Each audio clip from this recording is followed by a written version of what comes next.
I am talking with you, Dr. Kelsey. See, here we go. Kelsey Schroeder. Dr. Kelsey Schroeder. You have like 8 years of experience and I want to say 20 years of school. Feels accurate. Yeah. Master's in forensics and clinical counseling psychology. And obviously your doctorate in clinical psychology, which is kind of badass. You've been in Tennessee for how many years? Yeah, so I was in Tennessee for just a year and then Okay, relocated back to Chicago in August. So I've been back in the city. Okay. We both had the lovely opportunity of working under Dr. Schweitzer at Malcolm X for our internship. I don't know if it was your counseling or your assessment, but yeah, I did from my counseling practicum, my therapy practicum. Okay. So both of us got our counseling practicum there.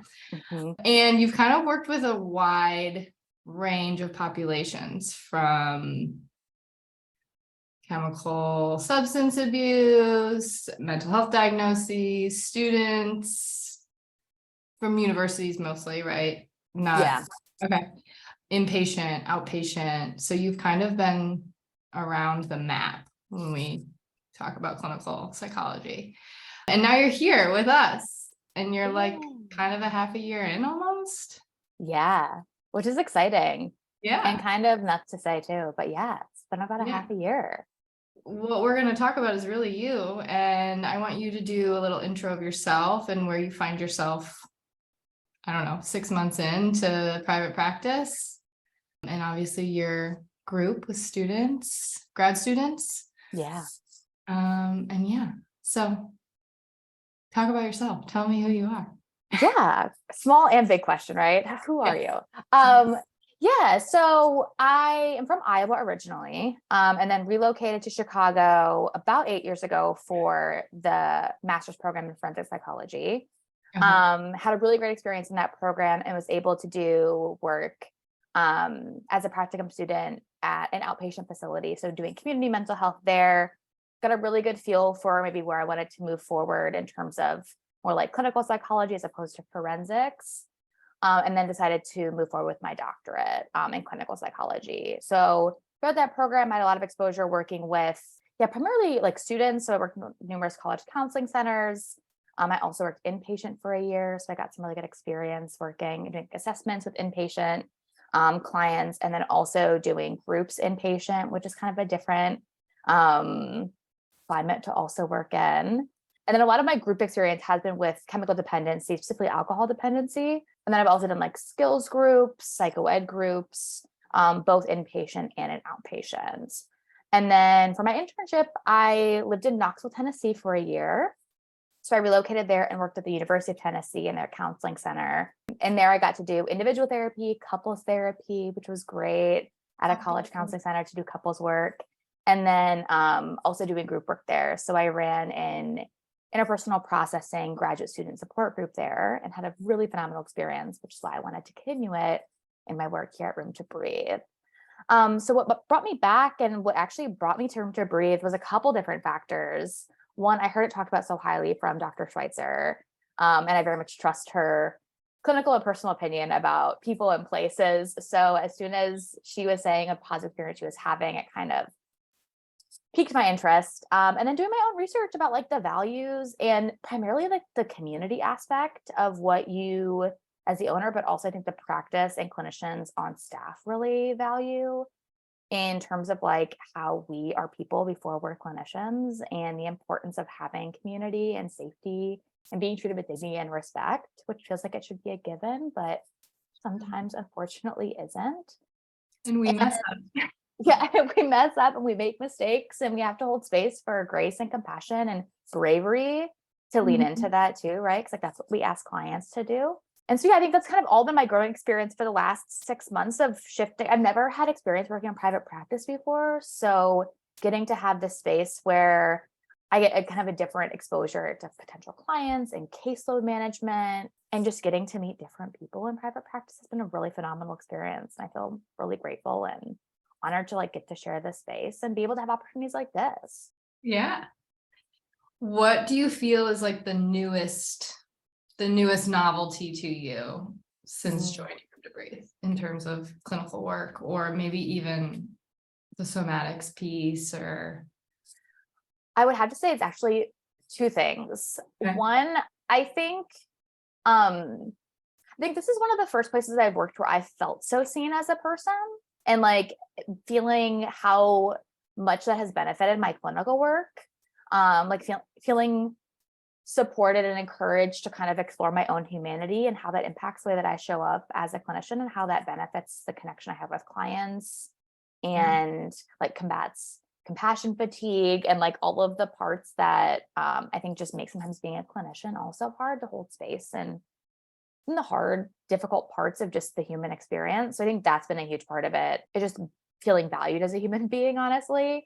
And then also the somatics piece, like getting to have access to the Room to Breathe yoga, getting to be able to have access to yoga in like meetings, like the way I think we value the somatic experience also contributes heavily to feeling valued as a human being. And I think that also translates directly to the work that I do with clients, like being able to have access to like, here's a referral that I know is going to be a really quality space with really thoughtful and well-trained and competent yoga instructors who are trauma informed, and being able to just kind of offer this both body and mind collaborative experience in terms of treatment feels really unique and special. Cool. That's good to Yes. hear. That's great to hear. And sad, because we're like, oh, why didn't someone value your humanity before? But I think that speaks to also why you are working in the space with students. Yeah. And I also am curious, because you've had so much school, right? Like my master's program is long behind me, 2012, which is wild. Yeah. That I know, speaking with Dr. Schweitzer a lot, it's like, well, folks who come out of the doctorate programs are like burnt crisp. And also, it's like a perhaps jarring experience sometimes. I don't know, to come into a space where like now you have to set your schedule and you choose your hours, and it's like, let's figure out where your boundaries are. So I don't know what my question is. Other than like, what has that experience been like, knowing, I mean, like stepping away from, obviously being in Knoxville was probably a thing too. And coming back to Chicago, but now you're not a student, and you also have way more years experience than most students coming out. So like, I don't know, you were a student like years ago and you've been a clinician for a while, but now we're calling you a clinician.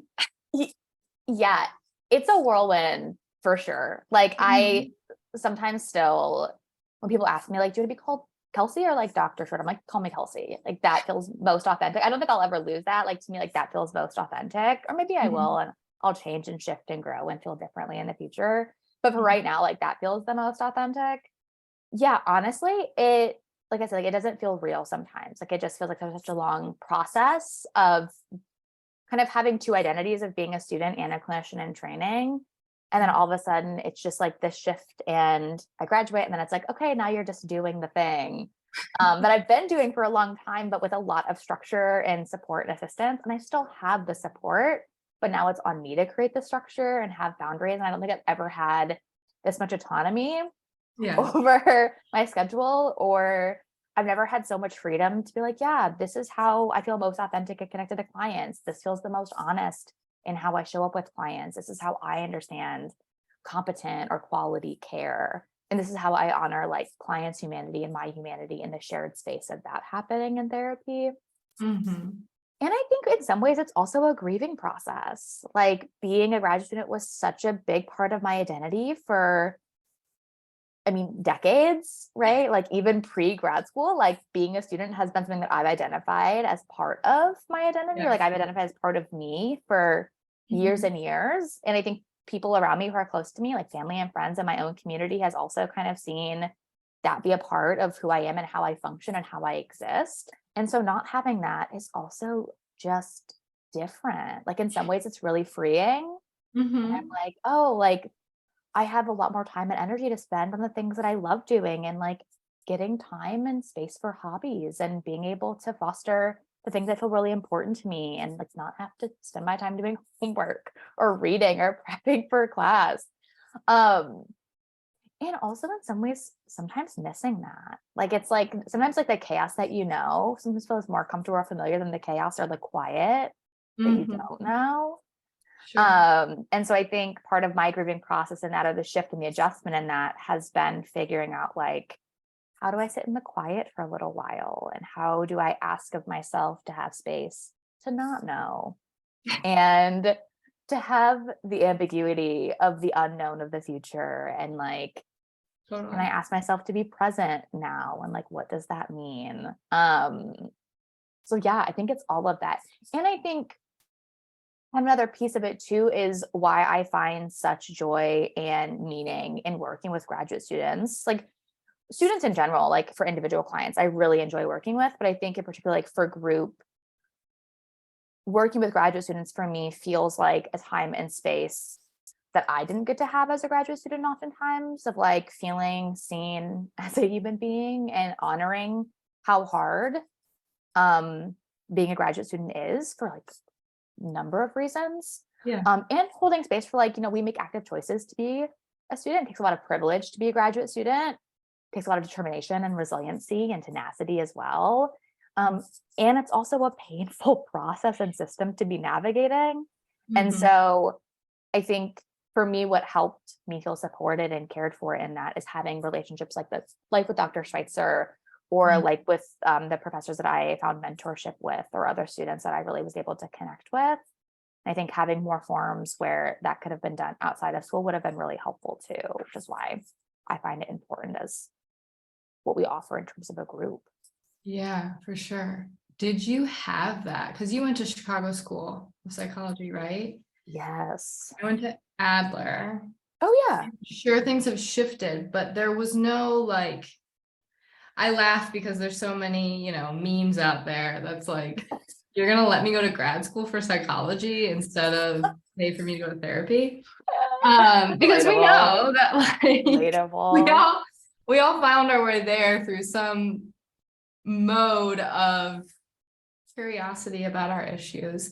Yeah, of course. But also like, were those structures in place in terms of like encouragement or even just the availability of groups? And because like you worked in the counseling centers, Mhm. and in my experience, they're more accessible in universities than they are in grad schools, which is wild. Mhm. I think it's a really fair question and something that I've kind of grappled with. And I don't think I really realized it until I went on internship, and I was like, oh, like this would have been such a beneficial space to have had as a student, Right? and as a human being. Yeah, I think in a lot of my graduate programs, like it's not accessible. I know in my relationships that I've worked at or like kind of harvested with surrounding like colleges and universities, like who have counseling centers, there can be. And so I think there is greater accessibility when there's like numerous programs, but I think for solely graduate programs, it seems like I know at least I didn't have access or didn't really know or hear of any options, which also I think at times felt a bit confusing and like maybe almost cusping on disempowering, because I was like, so we're in this field where we're Mhm. talking about how much we value mental health care and how much we value having work-life balance and seeing people in their struggle and creating space for self-care and creating space for the honesty of the pain and all these things that we can hold at once. And we don't have any spaces that are doing that for us as students. Like when we're actively offering care and collaborating in care with clients who have a lot of trauma, and oftentimes working as a practicum student, like you work with clients who don't have the same level of accessibility to resources and are often coming from communities or have identities that are underserved and experience systematic oppression. And so I think sometimes it felt a little bit like, okay, then how do I model this for clients? Like it's not being modeled for me, or like, how do I know what self-care is supposed to look like? Or like, how do I deconstruct grind culture when I'm just being validated for grinding. Right. Like, these things feel like they're the antithesis of one another. And so I think for me, yeah, it wasn't really an option or anything that I saw or was even really normalized until I left and went into other settings where they were kind of carved out and like essentially seen as something that was just automatically given to students. And maybe that was also due to because like at universities, there's just a sheer number of students that like the funding is different and how resources are allocated is different. Right. But yeah, I don't think I never had it in like this structured way. And I think to answer the other part of your question of like how did support also look was like it was a lot more like one-on-one relationships. And although I think that can be really beneficial, I think also at times being with the same students that you're in programs with Mhm. and being able to collaborate and commiserate and have space to see one another is Mhm. incredibly beneficial and helpful. And also sometimes it can become like a house of mirrors, right? Where it's like you're spending all kinds of time together, you're processing the same things all the time. Like I think being able to have experience with other graduate students, which is part of like what practicum was really helpful with, of having cohorts with other graduate students, to be able to be like, okay, we're sharing this kind of similar experience, but also like you have these different kind of perspectives, or like you have different avenues of resources, or you have your own kind of network. What are you doing? What can I be Right. doing differently? What can I learn from you? But still like you're working together. It's not just space to hold for support. Yeah. Which I think speaks to like your passion of working in groups, right? And bringing groups of students together that aren't necessarily in the same population or cohorts, but grad school in itself, and however people trickle their way into grad school and have their own experiences in that, I think holding a space for all of that, both diversity and sameness, is Mhm. super important.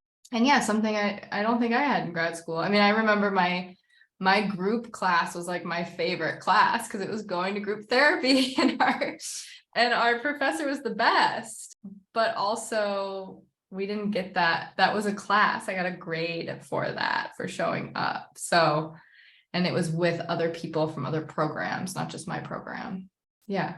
It's I think a huge thing that you're doing. And I think something that can be super scary from the grad student perspective of like, well, I know I need that, but what happens Yeah. when I join?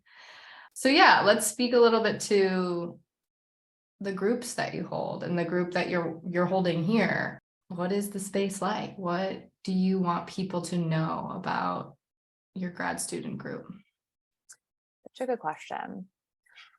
I think the main thing that I want people to know is that you don't have to have experience in group and you don't have to know what to expect or how to be, but like just showing up is enough. In the same kind of mindset of therapy of like, it's okay if we don't know where we're going or how we get there, but like showing up and know that you're not alone Yeah. is more than enough. I think in the idea of like it being both kind of a processing group, but more of a support group is also like, it's not going to be a traditional process group where the goal or the emphasis is just processing interpersonal relationships. Mhm. It's really to be able to hold space for like, we kind of share this identity as grad students and also like deserve and need space to be human beings and not be evaluated on our performance, not have to be mindful of how I'm being experienced and what this means for my peer relationships or how others experience me in my program. Being able to have space to say that, like, what happens when I'm not doing okay? What if I'm not burnt out, but I'm constantly burning? Can other Mhm. people Oh relate to wow, I like that? that. Right? Like, what About happens if it's a constant process without kind of an end date? Or like when the idea of, well, I won't be burning out after graduation, it's like, well, life doesn't stop. yeah, How are we taking care of you in the here and now? right. I think are all kind of things that I really want to offer in the space. And the same idea too of like, when I come into the space, like I don't have expectations of how people should show up or how they have to be or what they have to bring or what they have to Mm. say. I think one of the most beautiful parts of group is being able to be spontaneous and present in the moment, because like how rare does that feel in life outside of therapy, right? Is like, how often someone being like, how are you doing right now in this moment? Right.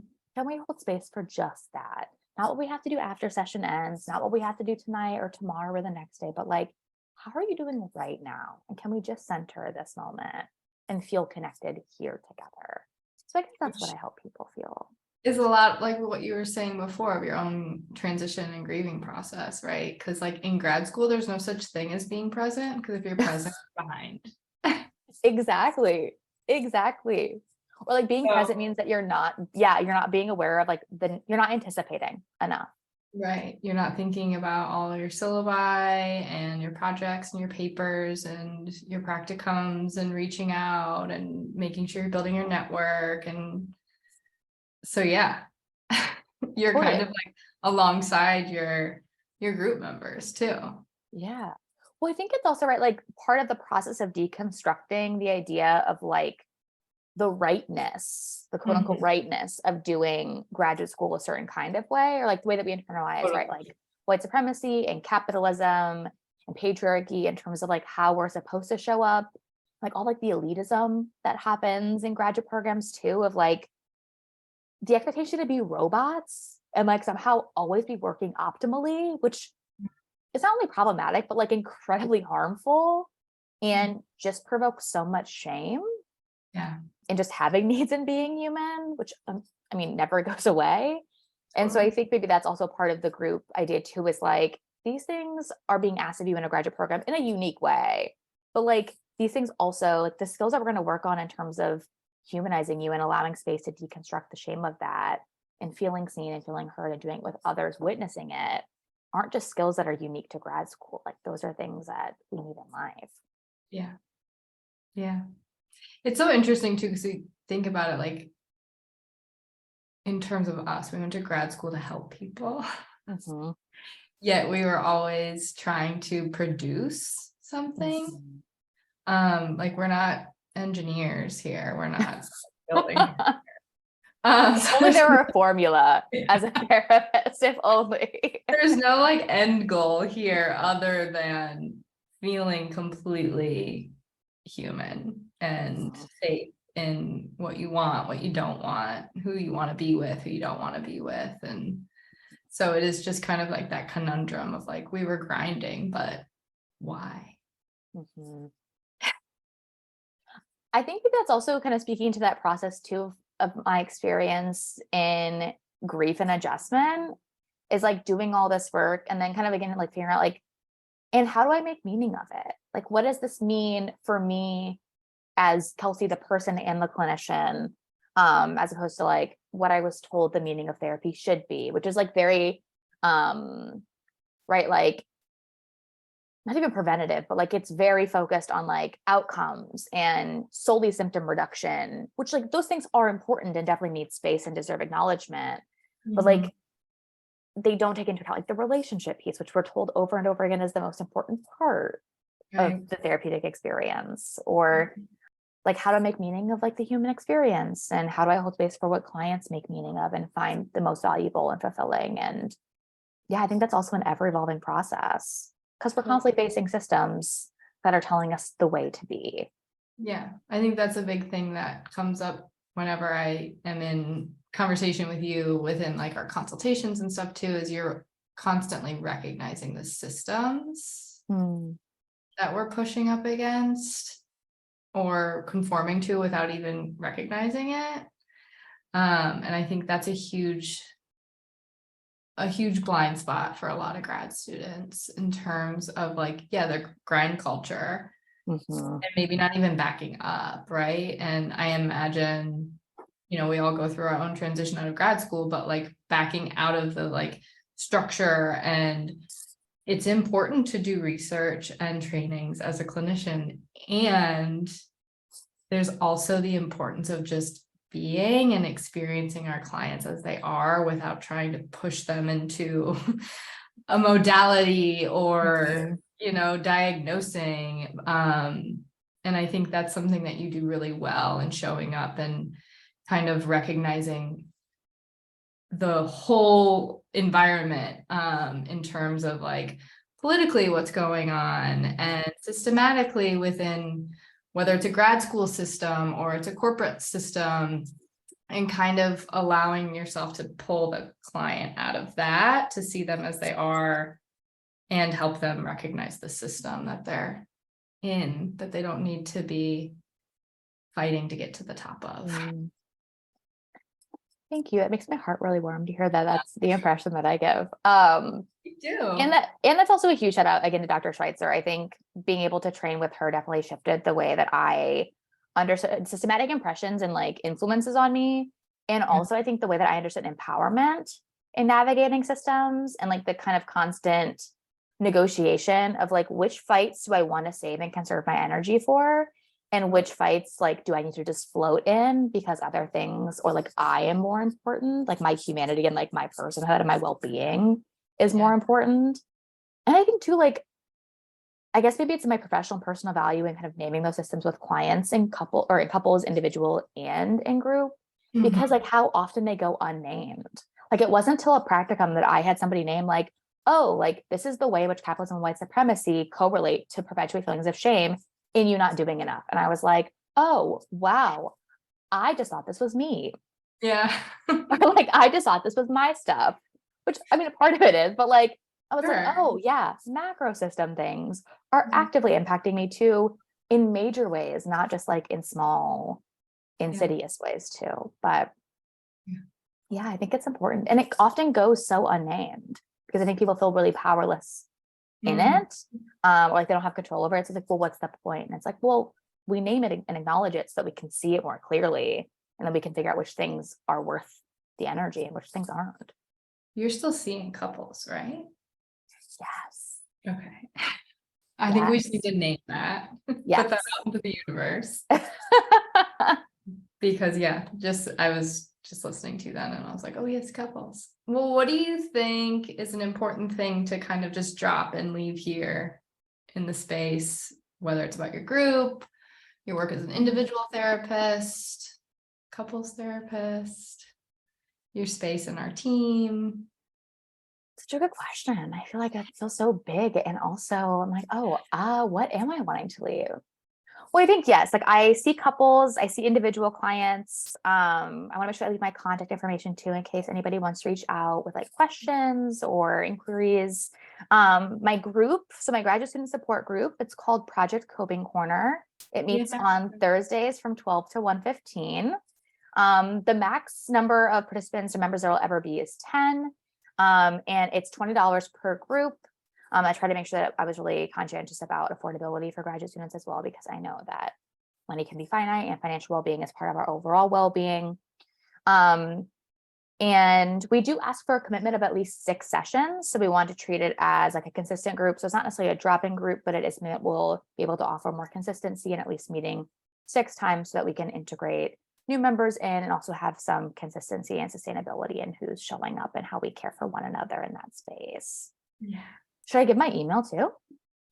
Yeah, and we can also make sure we tack it on to wherever this lives in the atmosphere and the cloud. In the ether. Yes. But this was lovely. And I think, I don't know, we'll do more chats and we can be more specific in terms of like your couples work, your group work, your individual work, or a new thing that you're exploring in terms of whether it's grief or systems of oppression. I think we can dive into a lot of different corners that we touched on. Yeah, I would love that. So yeah, thank you. I'm gonna press stop recording now.